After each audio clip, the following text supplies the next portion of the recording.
Bonsoir, ami de Pépitor, c'est Denis. Donc on se retrouve ce soir avec Value, notre spécialiste fondamental.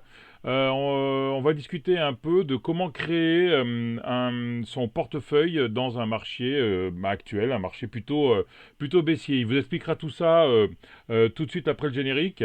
Je laisse le générique, on se revoit tout de suite.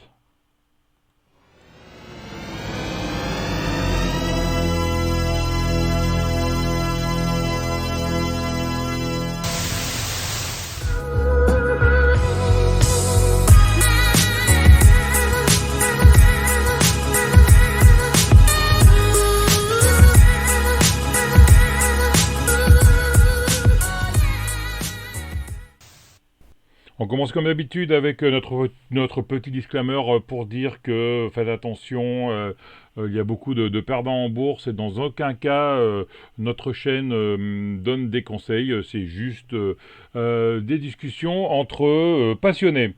Et on retrouve tout de suite Value. Bonjour Denis, bonjour à tous tes followers sur ta chaîne. Donc on Merci. se retrouve pour la deuxième fois sur la chaîne Pépitor. Donc aujourd'hui, on avait évoqué différents sujets et celui que j'ai retenu, Hmm.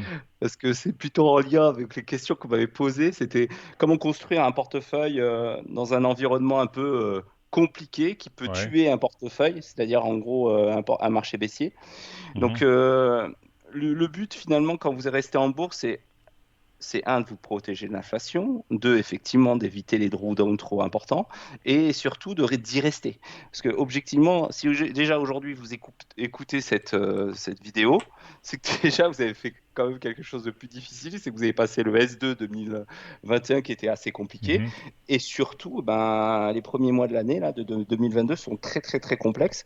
Je comprendrais parfaitement qu'il y en ait qui se soient découragés ou qui aient lâché l'affaire.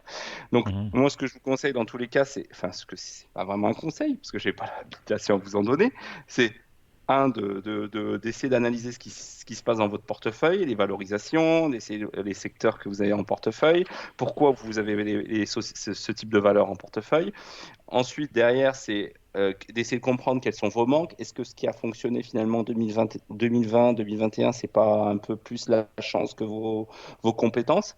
Moi, j'ai eu une grosse remise en question aussi sur pas mal de sujets et pas mal de boîtes, et surtout dans mon money management là, les 6 derniers mois.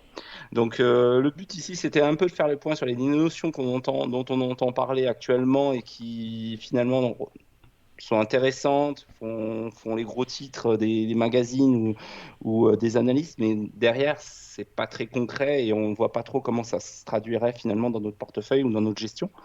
Donc, j'aimerais juste faire une petite parenthèse. C'est pas de la publicité, mais je vous conseille tous de lire en fait la dernière newsletter du site Master Bourse, où je ne sais pas Mhm. si vous êtes abonné.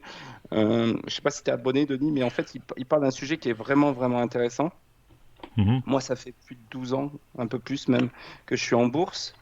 Enfin, bon, on s'adapte à tout le contexte de marché, mais moi, c'est mon premier gros bear market. Enfin, ce niveau de volatilité, je ne l'ai pas forcément connu dans le passé, Mhm. même En si, 12 ans, ouais, bon, en 12 ans, ouais.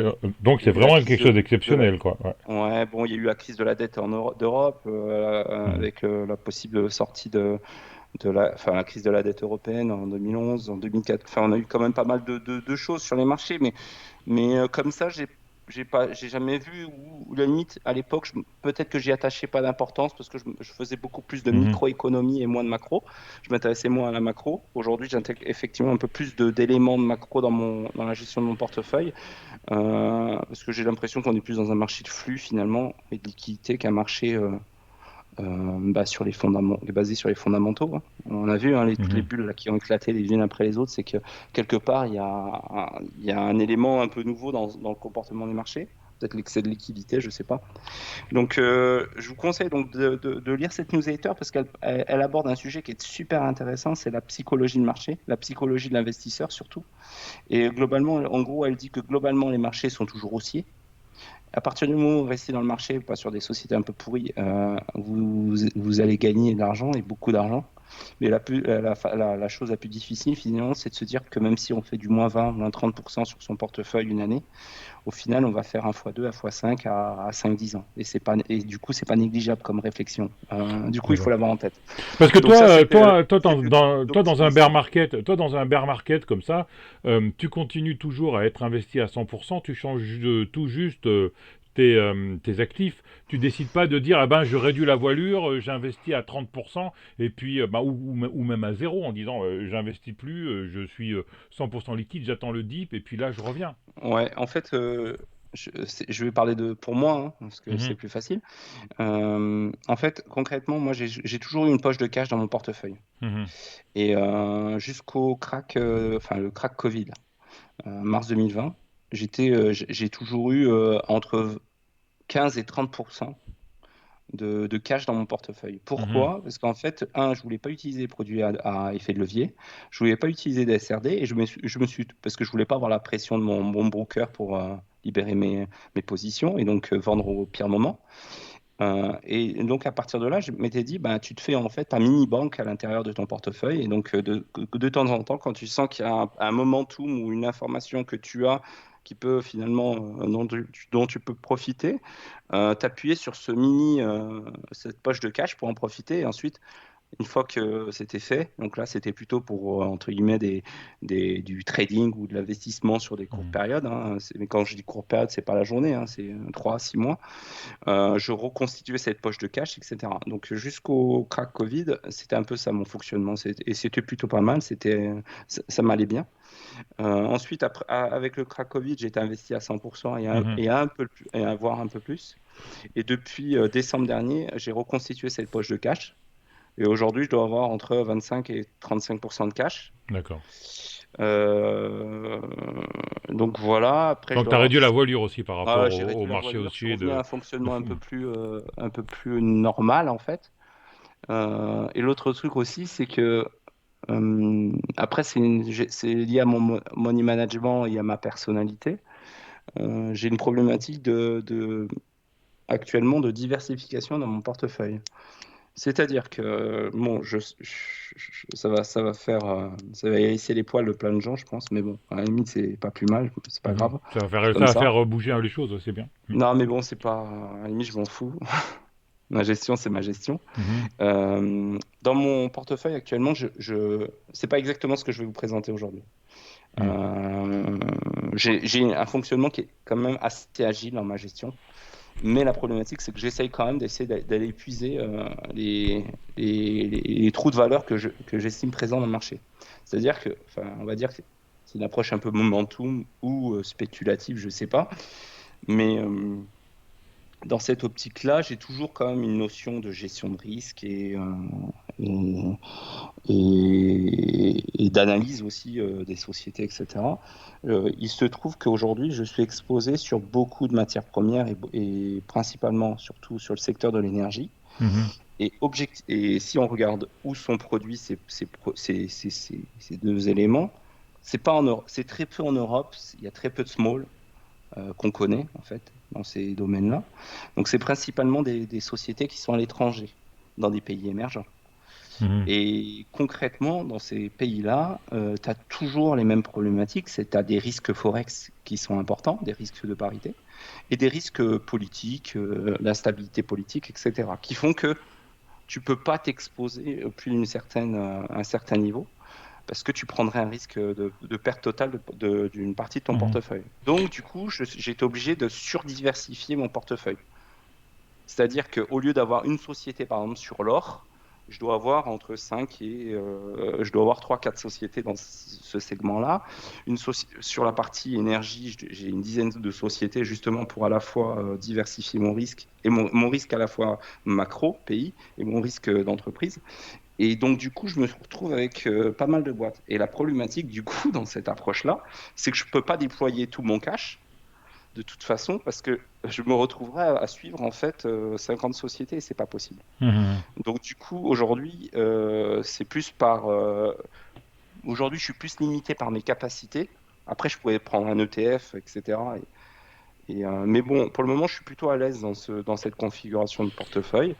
J'ai Je une suis autre pas sur question la. pour toi, c'est super Vas-y. intéressant. Pourquoi tu dis que tu as diversifié sur l'or, par exemple, tu as pris l'exemple sur plusieurs mines ou plusieurs sociétés étrangères. Hmm. Pourquoi tu ne traites pas l'or directement plutôt Parce que de que traiter je fais pas les mines? de CFD, en fait. Je traite pas les matières premières en direct. Mhm. D'accord. Après, Parce c'est que plus une volonté de me simplifier un peu mon mode d'intervention sur les mhm. marchés, en fait. C'est un peu comme Thierry qui était la semaine dernière. Lui aussi, il est sur les matières premières des sociétés avec le risque Forex aussi. Lui, il est sur les mines de charbon polonaises. Et Hmm, apparemment, hmm. ça booste bien. Ouais. Ouais. Mhm. J'ai aussi du charbon, mais plutôt là aussi Nord-Amérique. D'accord. Amérique du Nord. Donc voilà, donc c'est un peu tout. Donc au global, pour résumer ce que le propos, c'est effectivement dans mon process d'investissement aujourd'hui, si tu me parlais de ma poche de cash, si elle est aussi Mhm. importante aujourd'hui, c'est parce que dans ce que j'estime intéressant d'exploiter en plus de valeur dans le marché, Mhm. aujourd'hui, je suis plutôt sur ce type de société. Et donc, du coup, je ne peux pas déployer complètement mon cash. Aujourd'hui, oui, effectivement, j'ai un bloc énergie, un bloc matières premières, un bloc sécurité et défense qui est beaucoup plus petit qu'il y a un mois et demi, parce qu'aujourd'hui, on atteint des valorisations plafond sur ces boîtes-là. Après, effectivement, j'ai un bloc peut-être de 5% sur des couvertures sur des sociétés tech, en gros, des shorts sur des sociétés tech US Mhm. et quelques small françaises, plus Ouais. des boîtes, quelques boîtes défensives. Donc voilà. Après, aujourd'hui, d'ailleurs, c'est une des raisons pour laquelle principale pour laquelle je partage pas mon portefeuille parce qu'en fait, clairement, c'est lié à la taille de celui-ci Mhm. et mon profil de risque en fait, de D'accord. gestion, mon profil et surtout ma Mhm. disponibilité pour gérer Mhm. mon portefeuille. Mhm. Donc, pour revenir sur le sujet, donc on était plutôt sur essayer d'expliquer un peu ce qui se passe actuellement. Je pense que vous avez lu beaucoup de choses sur le sujet. Le but, c'est effectivement d'essayer de synthétiser tout ça et ensuite, à partir de là, d'essayer de construire en fait un portefeuille, pas un portefeuille type, mais peut-être un élément ou une composante d'un portefeuille ou un bloc de votre portefeuille.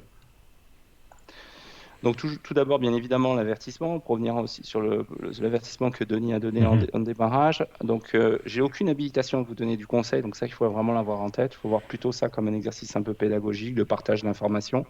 Euh, dans tous les cas, moi, je suis ouvert à l'échange, très peu en DM, parce qu'aujourd'hui, j'en ai énormément de... Objectivement, j'ai pas forcément plus de temps, mais n'hésitez pas à me taguer en fait sur Twitter. En général, je réponds. Je fais une fois par semaine, j'essaie de répondre aux gens. Donc voilà, on va continuer. Donc ça, c'est globalement la trame qu'on s'est Mhm. définie de la presse. Pourquoi tout le monde parle d'inflation? Quel impact pour les actionnaires? Comment intégrer cette dimension dans un portefeuille défensif? Exemple de portefeuille. Un portefeuille défensif, en général, c'est un portefeuille qui, dans un marché, par exemple, qui baisse de 10%, ben, en fait, euh, au lieu de baisser de 10%, il va baisser de 5%. Mhm. D'accord? Là, il y a plusieurs spécificités qu'il faut qu'on intègre. C'est qu'il y a la problématique d'inflation, il y a la problématique d'inflation liée à la supply chain, il y a une problématique géographique liée à notre position, nous, en tant qu'Européens ou Français, par rapport au manque de matières premières, au manque d'énergie, etc. Effectivement, je pense que personne n'est passé à côté du thème de l'inflation. Tout le monde en parle, même mes mass médias en parlent. Moi, initialement, j'avais intégré ce signe comme étant un critère de pic sur l'inflation, mais en fait, aujourd'hui, j'ai l'impression que on en est qu'au début, en fait, enfin pas qu'au début, mais que Mhm. ça va se mettre en place un peu plus, ça va se diffuser dans toutes les strates de notre consommation. Alors, effectivement, on voit qu'actuellement en Europe, on a une grosse partie de notre inflation qui est liée à l'énergie. En Europe, aux US, c'est un peu différent. L'énergie pèse un peu moins dans l'inflation, mais c'est beaucoup plus elle commence à devenir un peu plus structurée avec la montée des salaires. Donc en fait, on voit que l'inflation, c'est un sujet quand même qui est historiquement présent depuis très longtemps, mais on n'a jamais vécu, enfin, l'histoire moderne, moi j'ai 40 ans, c'est vrai qu'on a toujours connu principalement un marché en fait avec une inflation qui était de l'ordre de Mhm. 2-3%. Et depuis 1985, on était plutôt dans ces eaux-là. Mais historiquement, les premières et deuxième guerres mondiales, et surtout le choc pétrolier, ont poussé les inflations à des niveaux assez importants. Mhm. La deuxième guerre mondiale, voilà. Alors pourquoi on a une inflation qui se met en place? C'est principalement lié à la consommation de matières premières et surtout à l'énergie, pour transformer cette matière première en produit, il faut de l'énergie. Donc, on a à la fois une poussée des matières premières et l'énergie. Et souvent, ce qui fait qu'aujourd'hui, on parle plutôt d'une tendance de fond un peu déflationniste, mais je reviendrai dessus plus tard, c'est qu'on l'innovation et les gains de productivité ont toujours permis de réduire cette inflation parce que quand tu compares le prix d'une voiture aujourd'hui et le prix d'une voiture en 75, eh ben, effectivement, aujourd'hui, une voiture coûte moins cher, même si Mhm. on a l'impression que ça coûte cher par rapport au temps de travail. Enfin, si on rapporte ça au temps de Aux travail, pièces, oui. Mhm. au SMIC par exemple, en fait, aujourd'hui, une voiture, c'est moins cher, de 40% par exemple. Donc ça, c'est des gains liés de productivité qui ont été apportés par l'innovation. Si on zoome un petit peu plus sur notre période un peu plus récente, là, on voit qu'effectivement, on sort un peu du modèle qu'on a connu. En Europe, en France, on est sur une inflation de l'ordre de 4,5%. Euh, alors les raisons, et c'est pour ça que c'est intéressant d'avoir un peu ça, même si c'est difficile de prévoir un peu l'inflation, mais ce qui est intéressant, c'est d'essayer de comprendre un peu les discriminants, enfin ce qui nous a conduit un peu à cette situation-là. C'est que c'est pas uniquement le Covid en fait, c'est qu'en amont de ça, il y a eu tout ce qui est problème politique de ESG, transition écologique. Il y a eu les désinvestissements massifs dans les énergies carbonées. Donc depuis 2015, on a réduit de 50% les capex Mhm. dans l'exploration de nouveaux gisements etc. Dans le secteur du pétrole.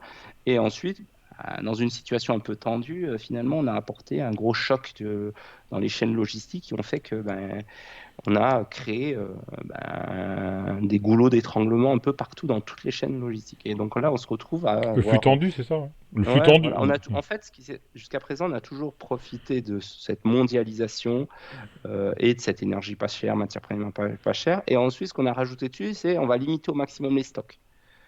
Et donc là, tu arrives, tu coupes tout pendant un mois.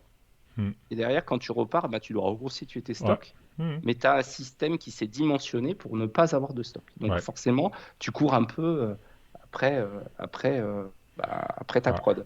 Ceux qui Donc travaillent ça, dans c'est l'industrie le savent, hein, quand tu cherches une ouais. pièce, avant tu l'avais, enfin moi en Espagne je l'avais à Barcelone, maintenant tu appelles Barcelone, ils disent ouais, on sera livré de l'usine en Allemagne dans 15 jours quoi. Donc Plus ça, de c'est un stock. sujet qui s'est mis en place à partir de l'été 2020. Hmm. Donc ça a commencé au plus bas en fait de l'échelle entre guillemets des besoins, c'est-à-dire au plus bas, c'était aux matières premières. Donc d'ailleurs, ça a été là en premier temps la chimie qui a commencé à booster. Après, on allait sur des produits un peu plus complexes, etc. Et voilà quoi. Donc là, on voit que ce sujet-là devait être assaini avec justement un peu le tassement du Covid, etc. Mais derrière, on y a ajouté, boum, une autre couche, c'est le conflit Ukraine avec l'Ukraine, guerre Russie-Ukraine. Là encore, on a disrupté les chaînes logistiques sur les aspects appro en matière première agricole, sur la partie énergétique. Donc là, boum, on a rajouté un autre choc.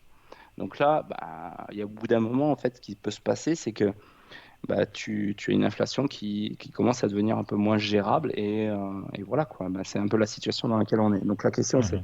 si cet hiver on n'a pas de nouveaux variants ou de Covid plus dangereux ou tout ce que tu veux, enfin après c'est pas un sujet, mais en gros si on a des contraintes de ce niveau-là cet hiver, ça va encore relancer la machine. Donc en gros Mhm. on va pouvoir cette situation risque de se tasser sous 2 ans.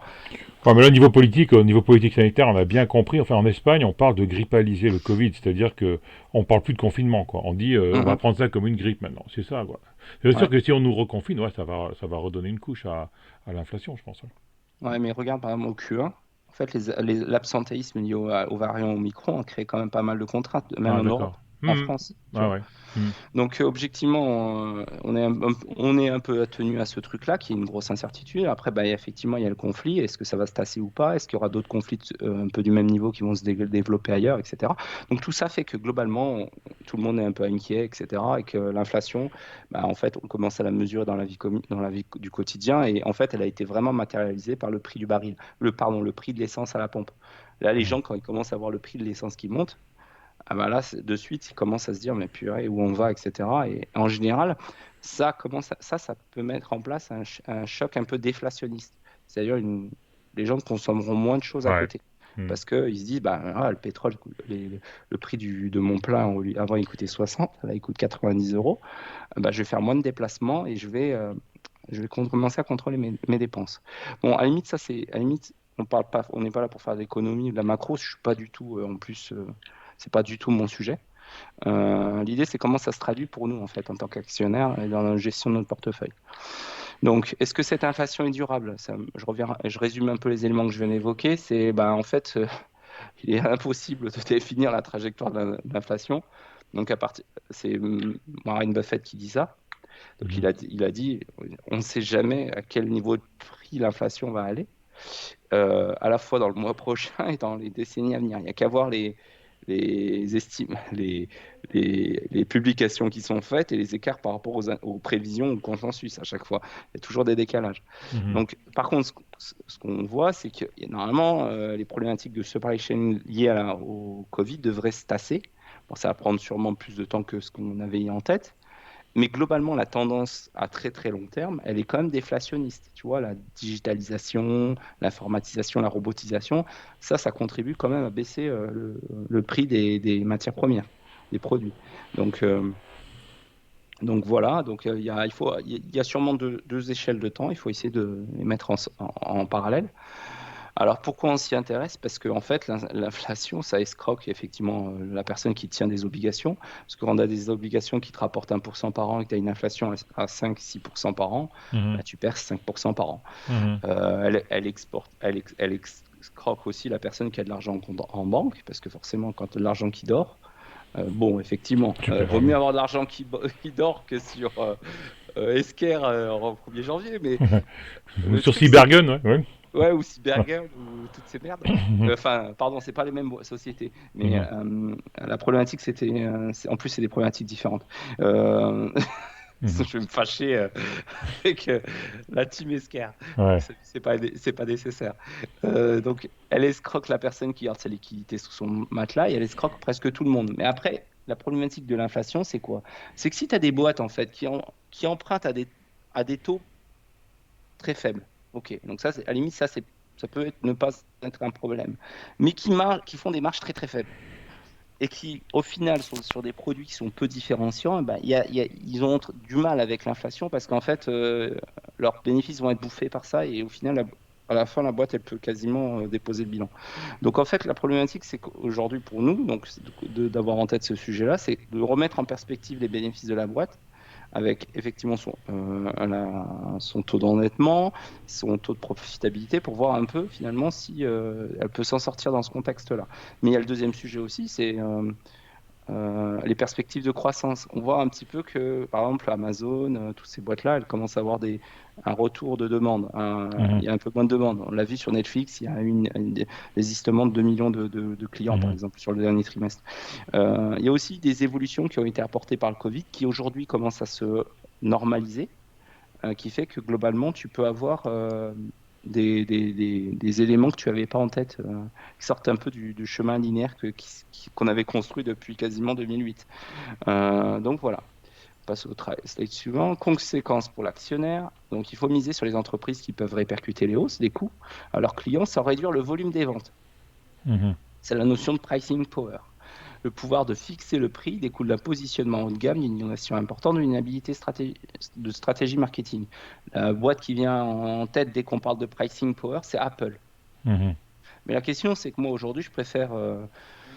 Je n'ai pas envie d'avoir du Apple en portefeuille parce que l'année dernière, tout le monde, il commençait à y avoir quand même pas mal d'inquiétudes et en fait, tout le monde s'est réfugié sur toutes ces sociétés-là et en fait, on arrive à des valorisations qui, moi, price, enfin, qui vont au-delà enfin, qui surprice en En fait, qui surchauffe, ouais. survalorisent. Mhm. Voilà. Mais ça, c'est lié aussi à l'excès de liquidité qui a été apporté sur le marché. Les taux bas et l'excès de liquidité ont fait gonfler les valorisations entre guillemets, des tenants, des têtes de proue de chaque gros indice, si tu veux. En France, on a Mhm. LVMH, Hermès, etc. Aux US, ils ont les Tesla, plus les GAFAM, plus Apple, plus les sociétés un peu défensives historiques, genre les Coca-Cola ou ce genre de Mhm. choses. On est arrivé sur des valorisations assez importantes à cause de cet excès de liquidité-là. La problématique, c'est que même si aujourd'hui on se focalise sur l'inflation, la montée des taux d'inflation, derrière, ça doit s'accompagner d'une augmentation des taux. Donc si tu commences à augmenter les taux, bah, tu vas retendre un peu tes valos. Donc ces boîtes-là, aujourd'hui, pour moi, elles sont presque hors spectre parce que en fait, tu as un risque de descente de valo. Il n'y a aucun Mhm. problème dans le business, mais c'est juste trop cher. Donc c'est un peu ce qui s'est passé sur Esquire en fait. Et ça a été assez violent parce que ça s'est fait en très peu de temps la correction. C'est pas une problématique liée à la tech, hein. C'est une problématique où la boîte elle a un business model qui fonctionne, il n'y a pas de souci. C'est juste qu'elle était trop chère. Mhm. Donc voilà. Donc pour revenir sur cette inquiétude-là et ce problème-là, il y a un fonds mutual fund qui s'appelle Ample Gest Pricing Power, Mhm. qui a fond pricing power et qui réalise depuis le début de l'année une performance de moins 20%. Ouais. Et là, tu te dis, mais attends, on parle de pricing power, etc. Comment ça se fait que ça sous-performe? Bah, en fait, le problématique de ce fonds, donc les lignes principales, c'est des belles boîtes, hein. Par contre, il y a deux biais. Il y a un biais automobile de Ouais. luxe, Ferrari, Mercedes. Il y a BMW, ouais, BMW aussi. Ensuite, il y a le deuxième sujet, c'est tout ce qui est semi-conducteur. C'est très bien, ASML, euh, Schneider. Mhm. Infineon, etc. Donc, ouais, il y a un problème sectoriel là, mais il y a aussi une problématique qui est, bah, en fait, c'est principalement des sociétés européennes. Et avec le conflit Ukraine-Russie, Mhm. et ben, en fait, il y a une défiance vis-à-vis de l'euro et vis-à-vis de la zone Europe. Mhm. Donc du coup, c'est pour ça que ces boîtes-là, elles se sont fait un peu massacrer. Enfin, au global, le portefeuille s'est fait défoncer à moins 20% Mhm. au mois de mai, c'est quand même violent. D'ailleurs, si tu regardes bien les indices, on voit que les indices européens ont corrigé presque 50% de la hausse du Covid, alors que les indices US, enfin le SP500, il n'est même pas encore à 38,2 quoi, de consolidation. Ouais, Donc, ça veut dire que vraiment, nous, on a eu la consolidation due à l'inflation et tout ça, et en plus la guerre qui nous touche directement. Ouais. ouais. En fait, au début janvier, début décembre, je pense, moi, mon positionnement, c'était énergie, valeur value, etc. Donc valeur pas chère, les moins cycliques de la partie value. Et en fait, bah, quand le conflit a éclaté, en fait, du coup, je me suis rendu compte que mon positionnement, il était bon, mais il n'était pas géographiquement bien Mhm. positionné. Et donc, du coup, j'ai refait une autre rotation sectorielle vers pays émergents, Canada, US, etc. Donc, effectivement, parce que j'ai voulu éviter de me retrouver dans ce type de situation. Mhm. Donc, effectivement, attention quand même à la notion de pricing power. C'est pas parce que vous allez acheter une boîte qui a un power, qui a des super produits, que vous n'allez pas perdre d'argent dessus. Du moins momentanément. Il y a toujours des risques exogènes que vous ne pouvez pas maîtriser, mais il y a aussi des risques de valorisation. C'est ce que j'expliquais tout à l'heure sur Apple et ce genre de Mhm. boîte. Donc, ce fonds, en fait, si vous allez sur le site H24, vous avez la performance des fonds depuis le début de l'année. Il y a peut-être deux ou trois fonds qui sont positifs depuis le début d'année, avec positif entre 0 et 1%. Mhm. Donc, si aujourd'hui vous êtes en moins-value, il ne faut pas vous inquiéter. Ce qui Mhm. compte, c'est de rester dans le marché, de moins perdre d'argent que le marché si possible, voire éventuellement d'en gagner, mais c'est très, très, très compliqué. Moi, depuis le début d'année, je ne parle jamais de mes perfs parce que j'aime pas trop ça, mais euh, depuis le début de l'année, par rapport au travail que j'ai fourni, assez conséquent par rapport mais conséquent parce que j'ai découvert énormément de sociétés que je n'avais pas dans mon spectre jusqu'à présent. Mhm. Je dois être à 4, enfin, je n'ai pas aujourd'hui parce que ça bouge, enfin, j'ai une grosse volatilité dans mon portefeuille. En gros, au plus haut, j'étais à quasiment 10,5. Au plus bas, j'étais à moins 4,5, moins 5, un truc comme ça. Mhm. Et là, je dois être à 5,5, un truc comme ça. Mhm. C'est très galère. Enfin, Et en aujourd'hui, faisant beaucoup plus de rotation que d'habitude. énormément. énormément. Mhm. Euh, Normalement, tu me Et disais hors antenne que mon toi, tu fais une avantage, c'est que rotation tous les ans, ou tous les ans et demi. tous les Et 2 ans, là, tous les 6 mois, ouais. En général, je reste sur des thématiques quand même assez. Enfin, j'ai des boîtes que je garde en fond de portefeuille, j'y touche pas. Mais après, enfin, effectivement, ma gestion mensuelle, c'est plutôt, je sais pas, je remplace 10% de mon portefeuille tous les 2, 3 mois. Et maintenant, mhm, je crois avoir en portefeuille, j'ai peut-être 3 lignes que j'ai depuis 6 mois, mais tout le reste, c'est ouais. nous. Mhm, C'est violent. Ouais. Après, ce que je vois et qui est intéressant, à la limite, c'est jusqu'à présent, je voyais comme un avantage d'avoir un PEA important et un compte titre un peu moins important. Bah, clairement, là, j'ai une super performance énorme dans mon compte titre. Pourquoi? Parce que dedans, je peux y mettre des produits de couverture. Je peux m'exposer à des régions dont je n'ai pas accès en PE. Et du coup, ça fait vraiment la différence. mhm, ouais. Au dernier comptage, là, j'étais à 17% sur mon compte titre quand même. Mhm, Donc voilà. Ouais, donc pour résumer, la problématique de ce fonds, à la limite, ce type de fonds sur un univers ou un environnement d'investissement monde aurait sûrement mieux performé. Mais objectivement, il y a quand même un problème, c'est qu'il y a un pli ou un biais un peu trop semi-conducteur et automobile. Parce que mhm, pour moi, le secteur auto aujourd'hui, c'est quand même la double peine. C'est qu'à la ouais. fois, ils ont eu des pratiques et d'appro, et maintenant, j'ai l'impression qu'il y a un retournement sur la partie client, où ben, les voitures coûtent trop cher et les gens commencent à se dire bah, finalement, on va pas changer de voiture maintenant, et on va peut-être. Donc, il y aura peut-être cette problématique dans ce secteur-là. Donc voilà, donc les enjeux. La hausse des prix peut jouer sur le moral des ménages et conduire à un retournement de cycle. Pour contenir la montée de l'inflation, la Fed peut monter les taux brutalement, comme c'était le cas en 1980, où l'inflation était quasiment à 20%. Ils ont augmenté les taux à 20%, pas de Mhm, 20%. Donc le problème, c'est que derrière, bah, tu as aussi un retournement de cycle, ça peut être très violent. mhm, Dans ces scénarios-là, effectivement, un portefeuille défensif sont censés mieux résister. Mais dans tous les cas, quand on est dans un marché baissier, soit on en sort en reste cash et voilà. Bon, bah, le problème, c'est l'inflation. Soit bah, on va essayer finalement de faire un peu mieux que le marché et de se réserver pour le prochain marché haussier. Le mhm. marché, dans la démarche. Et à la limite, c'est plutôt sain, hein. On était nombreux à se dire, mais purée, les valorisations sont perchées. Ouais. Ça va trop vite, etc. Donc au final, ça va créer les opportunités de demain. Et donc voilà. Aujourd'hui, si on devait, j'ai récupéré ça sur une société là qui fait la data intelligence pour les investisseurs dans un marché en stagflation. Donc les seules classes d'actifs qui performent, c'est-à-dire qu'il faut une performance positive, c'est les matières premières. Bah, et on voit bien que le cash est quand même présent. Stagflation, ça veut dire que inflation zéro, c'est ça, hein? Non, stagflation, c'est quand ton inflation monte et tous les autres paramètres éco baissent. D'accord. Mhm, En fait, ça conduit à une récession, en fait, au final, hein, mhm, si ça s'enlise. La plus grosse période, donc c'était 73-74. On voit qu'effectivement, les matières premières performent. Le cash, eh bien, effectivement, c'est pas compliqué, mais en fait, effectivement, moi, ça bouge pas. Bon, tu as toujours cette problématique d'inflation. Le truc qui est pas mal, c'est les rates, donc c'est les sociétés immobilières, les télécoms. Donc là, on va voir la partie défensive de la partie action.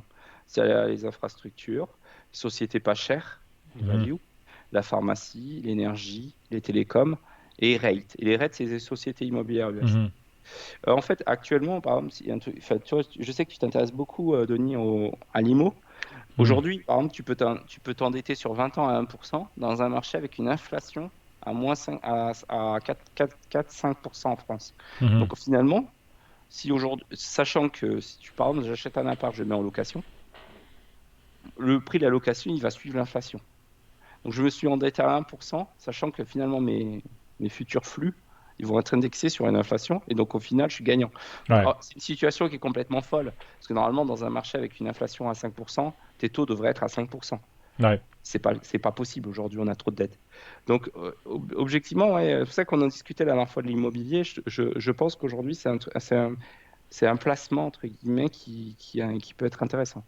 Ça va être intéressant si tu empruntes pour acheter. Ouais, bien Ouais. évidemment. Mhm. Ouais, Parce pour qu'après, justement. si tu empruntes pas, mais si tu décides de mettre ton cash dans l'immobilier, il y a beaucoup de charges, Hmm. de Après, il faut faire le pression, calcul, ouais, effectivement. de pression de taxes, tout ça, et de risques liés à la crise souveraine qui peut-être arriver, je sais pas. En fait, le principal risque, je pense, en zone euro, c'est la taxation Ouais. des taxes. Ok. Parce Donc, que on peut. les raids, c'est bien hein, aux US, hein, parce qu'en fait, tu peux acheter et vendre. Je sais pas si c'est sur le marché. Je crois que c'est pas sur le marché, mais je crois que tu peux faire ça en une Si, si. semaine ou. C'est sur le marché. Ouais. Mm. Donc, tu as des rates thématiques et des Ouais. rates sectorielles. Il y a Donc, un rate, c'est Joël qui est passé la dernière fois. Lui, il est sur les rates. Ouais. D'accord, ok.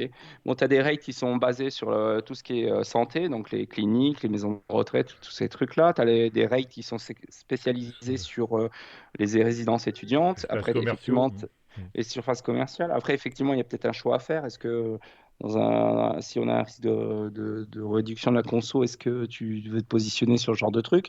Après, c'est les bureaux d'entreprise. Là, c'est un peu plus gênant avec le télétravail et tout ce que ça derrière ça a impliqué en termes de réduction d'actifs IBO. Mais globalement, ouais, ça c'est un sujet qui me Ouais. semble intéressant. Lui, l'an dernier, il était entre 2 et 11% suivant les raids qu'il avait. Ouais. Ouais. L'engagement d'arrêt, c'est De distribuer dividendes, hein. 93. Ouais, De ouais. dividendes, hein. Ouais.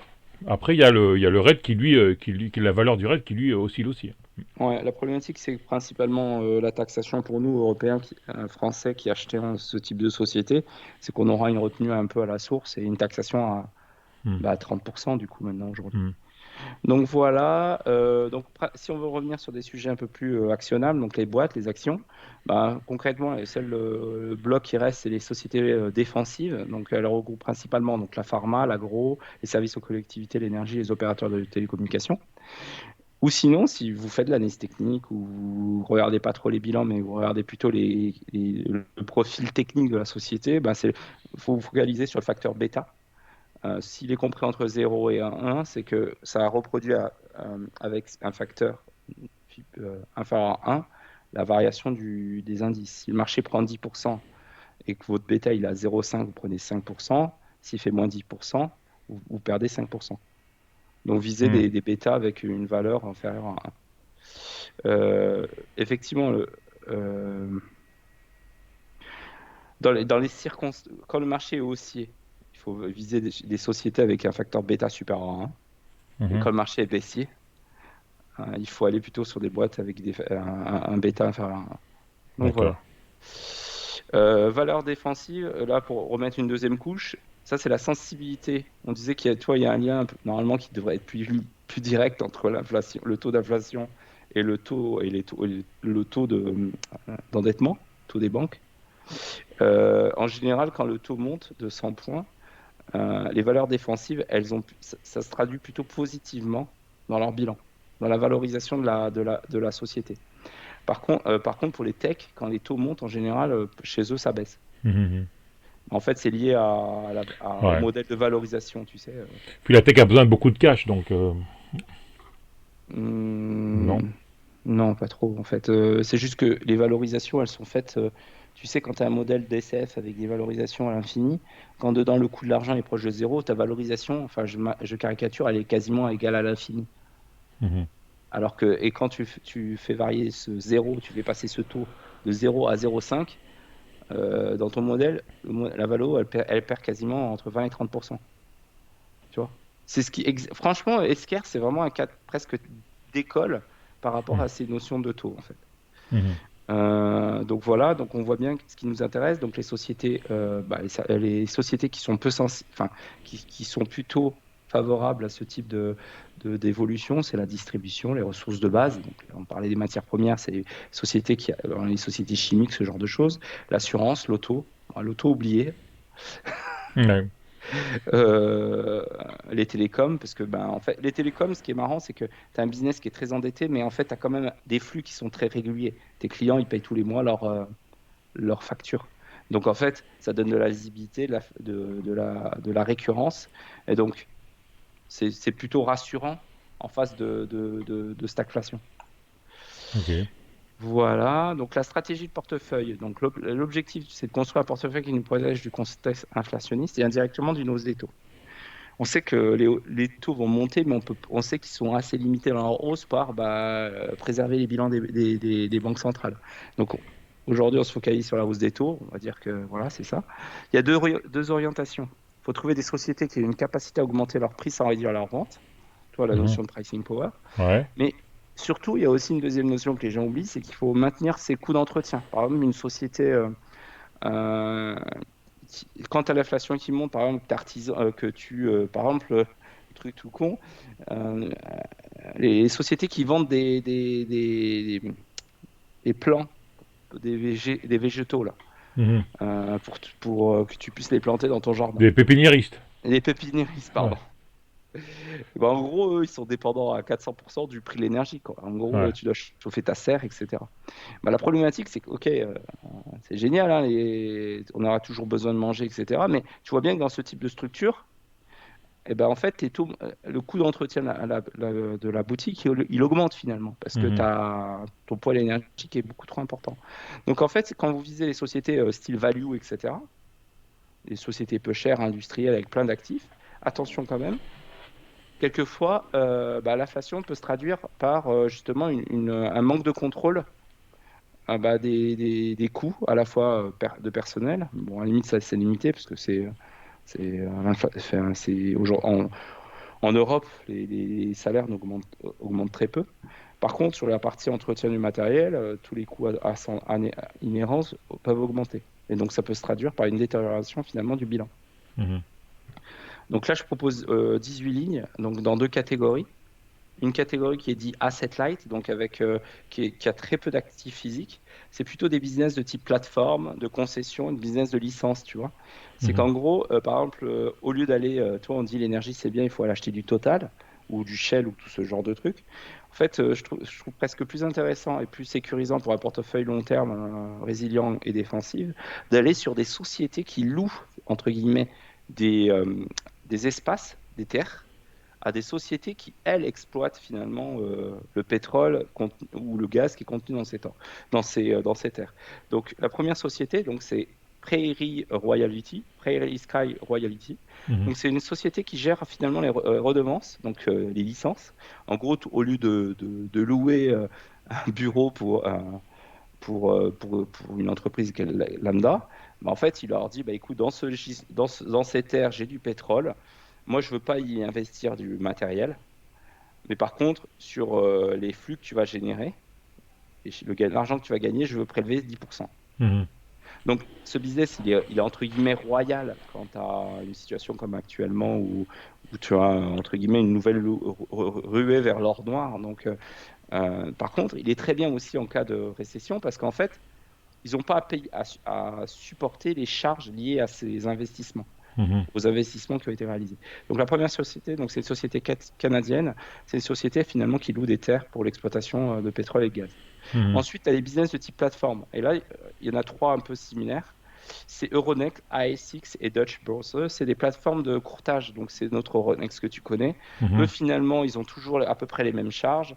Ils ont écrasé leur charge avec leur volume de flux. La volatilité crée énormément d'opérations sur leur plateforme. Donc, c'est génial. Donc, ça, c'est un business qui est vraiment résilient. Et si on Euh, regarde les bourses directes, les flatex et les trucs comme ça rentrait dans aussi là-dedans Oui, ou les brokers, non? alors Bourse Direct pourrait rentrer dedans, mais j'ai pas voulu le mettre parce qu'elle était trop petite, Ouais. elle est peu liquide.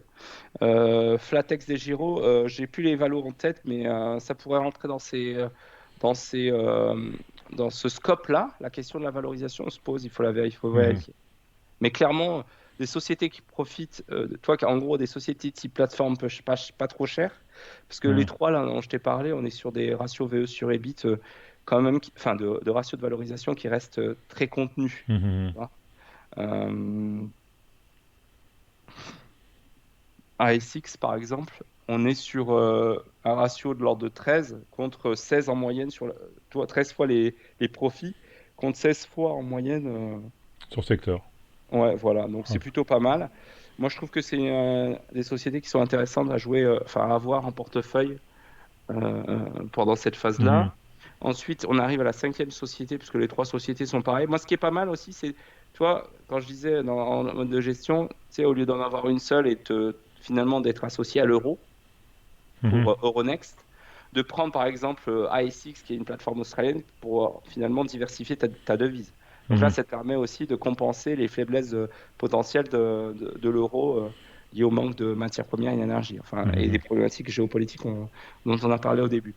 Ensuite, on a un peu une société similaire à la première, mais plutôt, qui évolue plutôt dans un autre registre, c'est celui des matières premières, donc, mais sans les actifs. Donc, c'est aussi une société qui prend des participations dans des mines.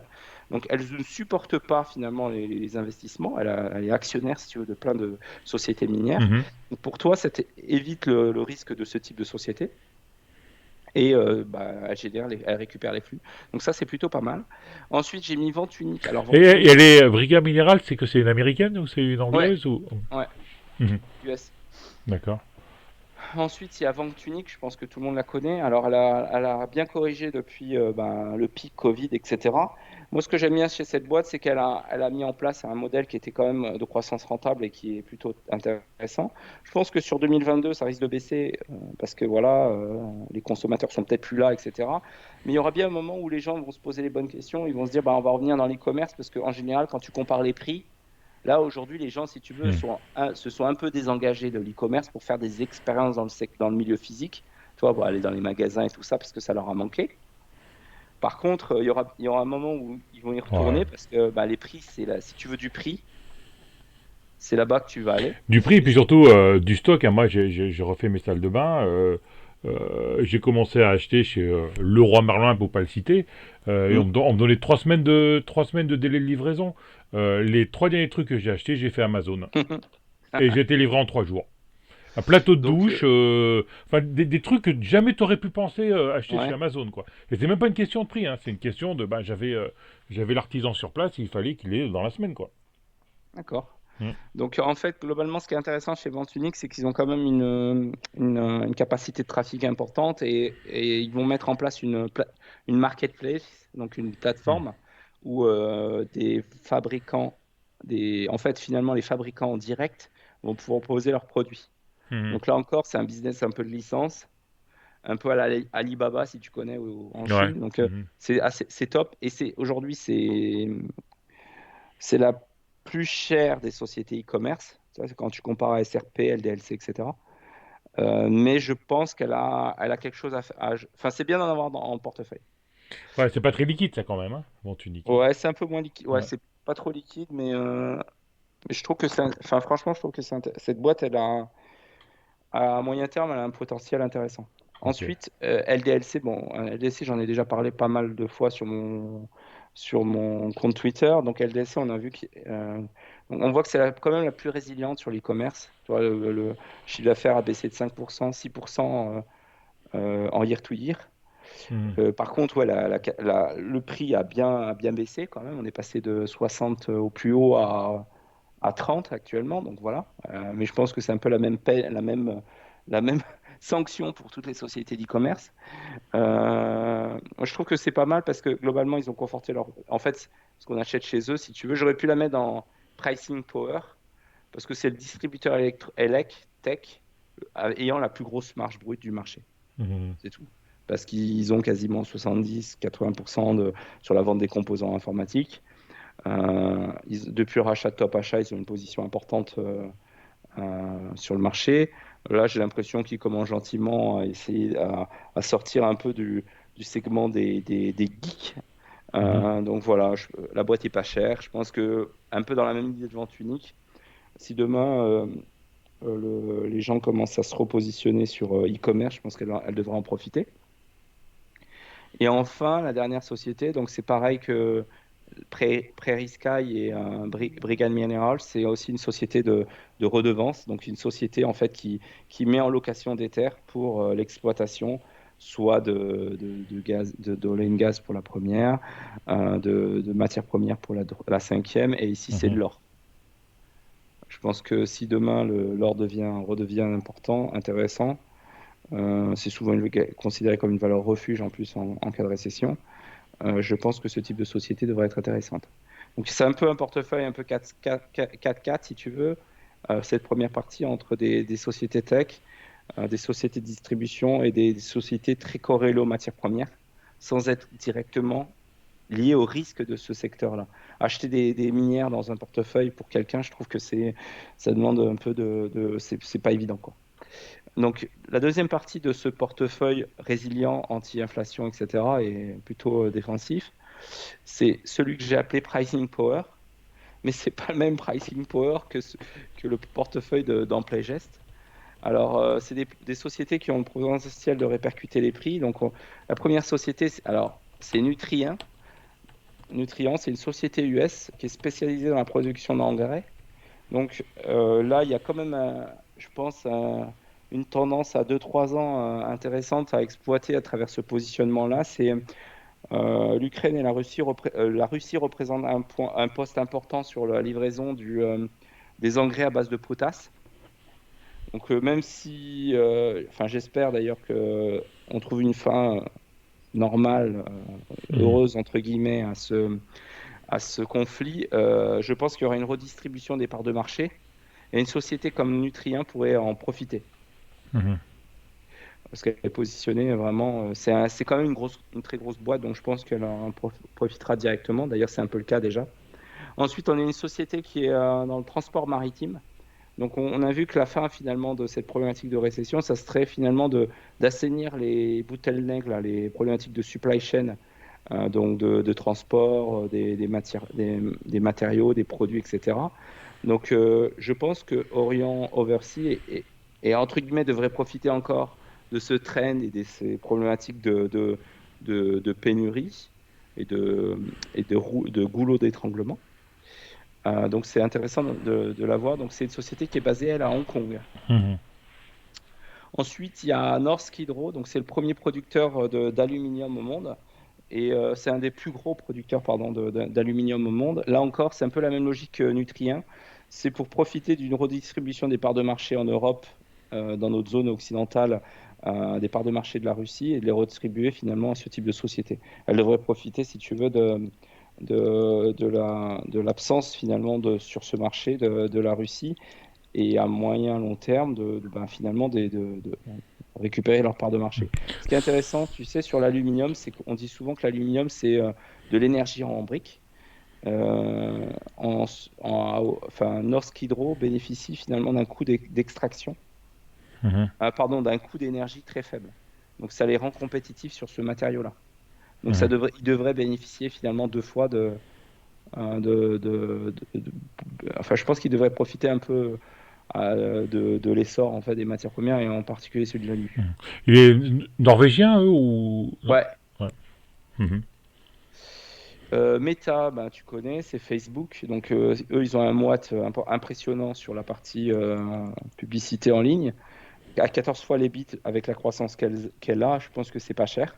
Donc, l'autre truc, c'est qu'en fait, ils se font. En gros, on dit que Facebook demain, ça n'existera plus parce que tu as Ouais. Twitter, TikTok et tout ça qui TikTok, vont ouais. prendre le dessus, tout ça, que le Perte de vitesse, ouais. métaverse, ça gagnera jamais d'argent, etc. Peut-être, hein, je sais pas. En fait, au final, mais je me dis qu'il y a quand même pas mal de call-options dans ce business qui permet finalement de justifier ce type de valo et de l'avoir en portefeuille à ces niveaux de valorisation-là. En Mhm. fait, au global, c'est quand il y a pas de problème, une boîte, elle coûte cher, tu l'achètes pas. C'est quand il y Mhm. a des problèmes globalement qu'il y a sur ces boîtes-là qui peut y avoir un levier de valeur à moyen long terme. Mhm. Ensuite, pareil, même raisonnement sur Alphabet. Tu vois, il y a un peu un retour de liquidité sur l'ensemble du marché, donc ces boîtes-là, leur prix baisse. Donc je pense que Alphabet, on commence à arriver. Moi, je pense que si elle perd encore 10-15%, ça serait le prix idéal pour y revenir. Mhm. Mais je trouve que dans tous les cas, dans un portefeuille défensif long terme, c'est pas mal d'en avoir en portefeuille. Mhm. Ensuite, pareil, Alibaba, avec toutes les problématiques qu'il y a en Chine sur la partie gouvernance, retour de consommation, etc., plus la défiance des sociétés asiatiques, tu sais, la SEC, aux US, elle a demandé à auditer tous les comptes des boîtes qui avaient des doubles cotations aux US, et la Chine a refusé. Mais là, globalement, ça évolue. C'est ce qui fait que finalement, ces boîtes, elles se sont pris, entre guillemets, un deuxième volant de baisse Mhm. vis-à-vis de cette défiance-là. La première, c'était que le PCC chinois voulait, entre guillemets, éviter d'avoir des conglomérats trop puissants. Et donc, du coup, les valorisations avaient commencé à baisser finalement en 2021 sur ces raisons-là. Aujourd'hui, deuxième raison, c'est ces problématiques de gouvernance et de transparence exigées par la SEC. Bon, ça commence à bouger un petit peu là. Mhm. Donc Alibaba, pas mal. Ensuite, il y a une boîte. Alors, la 7, c'est Robertet. Alors, elle est très peu liquide. C'est une grosse capi, mais enfin, c'est une Mhm. mid-cap, mais elle est très peu liquide. Mhm. Mais c'est le leader français, entre guillemets, sur la conception et la fabrication de produits aromatiques. C'est basé dans le sud-est. Agroalimentaire. Ouais. Mhm. C'est super bien géré. C'est, euh, elle est à moins de 900 euros actuellement. C'est une belle boîte. C'est une très belle boîte. C'est, si vous voulez développer une poche un peu, société un peu exceptionnelle, darling dans le marché. Mhm. Ça bouge pas trop, à la fois dans le Produits volume. aromatiques pour Les par- l'agroalimentaire ou pour les parfums? non, pour les parfums. D'accord. C'est une boîte, c'est du semi-luxe en fait, Mhm. ce type de. Ensuite, il y a STMI sur les semi-conducteurs, parce qu'actuellement la valo me semble pas élevée. Et on a toujours ces problématiques On voit que les semi-conducteurs, c'est aussi important que l'air qu'on respire, quoi. Mhm. Parce qu'il y en a partout. Orange, pour les raisons que j'avais évoquées tout à l'heure, donc un business de flux, de récurrence. C'est une boîte défensive par essence, quoi. Et enfin, Sanofi, bah, toujours pareil, les dépenses de santé, elles bougeront Mhm. pas. C'est le leader européen dans le secteur, donc c'est pas mal d'en avoir. Donc voilà Ok. pour le port. Donc 18 valeurs. Après, le but, c'est pas que vous repreniez à 100% ce portefeuille, hein. Le but, c'est d'essayer de comprendre le pourquoi du comment on se retrouve dans ce type de classification, pourquoi c'est intéressant d'en avoir un portefeuille, et pourquoi pas, une fois que vous avez fait le travail, de les Mhm. réintégrer pour un bloc de votre portefeuille. Ça permet de lisser la volatilité aussi au sein d'un portefeuille, c'est pas mal. Donc le profit du portefeuille aujourd'hui en termes de valorisation, on est sur un VE sur EBIT max sur la société la plus chère de 30. C'est la société, la concession aurifère, là, Mhm. euh, Franco-Nevada Corporation. Il ne veut pas dire grand-chose, ce ratio, parce qu'en fait, si demain l'exploitation elle augmente, ce ratio va baisser fortement. Mhm. Ensuite, la valorisation la plus faible, c'est 1,65, donc c'est vraiment pas cher. Et le VE sur EBIT moyen du portefeuille, c'est inférieur à 12. Donc c'est très bien dans le contexte de marché dans lequel on est. Mhm. Donc voilà, donc là j'en ai terminé la présentation. Ensuite j'avais un dernier slide sur les cycles. Je ne sais pas si tu es en phase avec ce type de dossier. Si aujourd'hui on a passé finalement le pic de marché, donc il y a deux courbes qui se superposent. On dit toujours que l'économie, les marchés pardon, en rouge devancent les cycles économiques. On le Mhm. voit un petit peu parce que dans la vie quotidienne, même si les prix augmentent, on voit qu'il y a de l'inflation et tout ça, il y a quand même une économie qui est toujours là. Enfin, on n'est pas loin du top. Enfin, Ouais, on c'est ce n'est qu'on pas. dit quand la bourse a 6 mois d'avance en moyenne. Ouais, voilà, c'est un peu ça. Et donc, en fait, dans chaque phase de marché, il y a une organisation un peu du portefeuille qui permet finalement de mieux répondre à ce cycle-là. Donc, effectivement, si on est en top de marché, en général, c'est pas mal de privilégier les matières premières, l'énergie et les consommations de base. Et ensuite, effectivement, dans un bear market, effectivement, on tend sur une autre organisation qui est le bear market, c'est donc la baisse, là. Mhm. C'est énergie, produits de base et tout ce qui est santé. Et enfin, au bas en fait, la problématique de ce type de courbe, c'est que c'est beau, ça permet de comprendre un peu ce qui se passe a posteriori, mais on ne sait pas si on est là, on ne sait Ouais. pas si on est là et on ne sait pas si on est là. Et l'autre truc aussi, c'est que, et là c'est une réflexion un peu personnelle, et j'en discutais avec certains collègues, je trouve qu'il y a peut-être une décorrélation entre les niveaux de marché actuellement et la réalité Mhm. économique. Et du coup, j'ai l'impression qu'on ne price pas tous les risques et qui fait que du coup, j'ai presque l'impression que au finalement, ces deux graphes, au lieu d'être superposés, ils sont finalement très très proches. Tu vois? Ah, bah c'est Il y a très peu d'anticipation. bah, les banques qui rachètent, hein, ça tient le tout. Donc, je sais pas. Donc voilà, j'ai terminé pour ma presse. Ok, J'espère que ça vous a apporté quelques éléments, quelques notions de réflexion. N'hésitez pas à venir à moi donc sur Twitter. J'ai donné mon compte Twitter au démarrage. Je pense. je le mettrai dans le commentaire également, Ouais, super. sous la vidéo. Voilà. J'espère que vous allez rester sur les marchés. Ça, c'est le plus important. Mhm. Ah, mais c'est le message qu'il faut passer, Denis, hein. Ouais. Il faut rester en bourse. C'est le seul endroit où tu peux gagner de l'argent et développer ton patrimoine. L'autre jour, je discutais avec Tino, on était en direct. Bah, c'est vrai qu'en ce moment, bah, c'est un peu galère et tout, il fait plutôt de l'intraday. Et le fait de rester en bourse, c'était hier ou avant-hier, donc c'était début du mois de mai. Et ben, il a pris en direct l'épuisette avec la chute quand Zelensky a dit que la guerre se terminerait quand la Russie quittera l'Ukraine.